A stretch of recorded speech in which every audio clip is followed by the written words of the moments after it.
Take me home, take me on a ride. I got a good.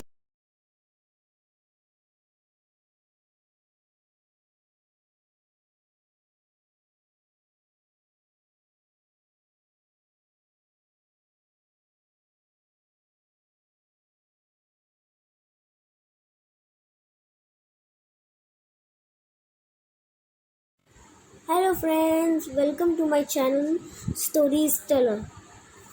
आज हम लोग Qutubuddin Aibak and Iltutmish का story जानने वाले हैं, क्योंकि ये दिल्ली सल्तनत पार्ट 1। कुतुबुद्दीन ऐबक एक ऐसा राजा था जो गौरी ने टैलेंटेड और अपने बेटे की तरह उसे बड़ा किया था, क्योंकि गौरी के पास उसका खुद का कोई बेटा नहीं था। कुतुबुद्दीन ऐबक वो फर्स्ट रूलर था स्लेव डायनेस्टी का, और वो एक और इंसान था जो दिल्ली सल्तनत को पहली बार फाउंड किया था। पहले वो एक बस मामूली जनरल था, मोहम्मद गौरी का। जैसे कि मैंने अपने पिछले स्टोरी में कहा था, मोहम्मद गौरी स्टोरी में, मोहम्मद गौरी के सडनली मरते ही कुतुबुद्दीन ऐबक ने अपने आप को खुद राजा घोषित कर लिया। वो स्ट्रैटेजिकली कॉन्कर किया दिल्ली, झांसी एंड मेरठ और अजमेर को। उसको बोलते हैं कि वो टर्किश रूल को पहली बार फाउंड किया था इन इंडिया में। कुतुबुद्दीन ऐबक का रूल 1206 to 1210 AD तक था, क्योंकि वो हॉर्स के बैक से गिर गया और उसकी डेथ हो गई। हाँ, पर उसे गिवर ऑफ लाख्स और लाख्स बख्श भी बोलते, क्योंकि उसने अपने बहुत सारे पैसे और चैरिटी में ही दे दिए थे। पर वो एक बहुत काइंड हार्टेड इंसान था।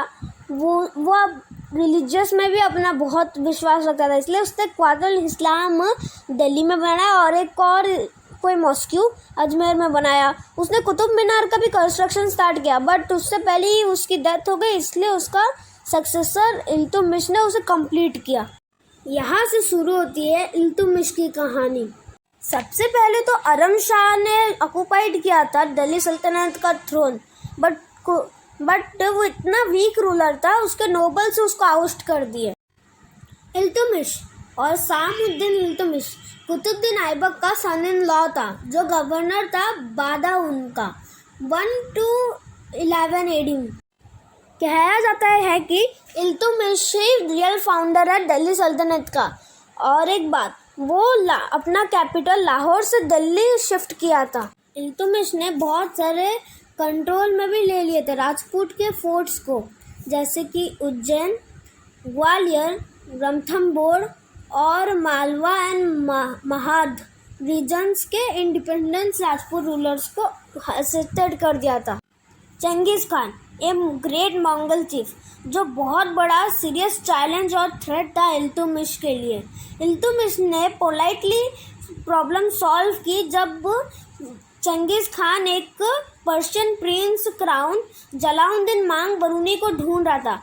मांग बरूनी से इल्तुतमिश को मांगा कि उसको एक शेल्टर दिया जाए, पर इल्तुतमिश ने मना कर दिया, जिससे मंगोल चीफ और इल्तुतमिश का आधा प्रॉब्लम सॉल्व हो गया। इल्तुतमिश ने एक और चीज़ किया, उसने रिवर रवि के ऊपर एक बहुत बड़ा एक लाइन जैसा फोर्ट बना दिया, जिससे चंगेज़ खान आ ना पाए। When Genghis Khan turn back. मेरी first video Mahmud of Ghazni story आपने सुना होगा, उसमें गजनी को बहुत बड़ा शौकीन था वो आर्ट का। वैसे इल्तुतमिश भी बहुत बड़ा शौकीन था आर्ट का। उसके पास बहुत सारे बेटे थे, बट उनमें से किसी के पास इतना बड़ा कैपेबिलिटी नहीं था जो उसके थ्रोन को वो संभाल सके और दिल्ली सल्तनत थ्रोन को संभाल सके और उसको सक्सीड कर सके। लास्ट में उसने एक ऐसा डिसीजन लिया कि उसकी इकलौती डॉटर राजा सुल्तान उसका थ्रोन संभालेगी। फिर क्या, इल्तुतमिश 1236 में उसकी डेथ हो गई और राजा सुल्ताना बन गई रानी। फिर राजा सुल्तान के साथ हुआ क्या, यह आप लोग जानोगे सेकेंड पार्ट में। The second part will be the Delhi Sultanate part 2, the Razia Sultana story and Ghiyasuddin Balban story. Thank you. Make sure you like and subscribe this video.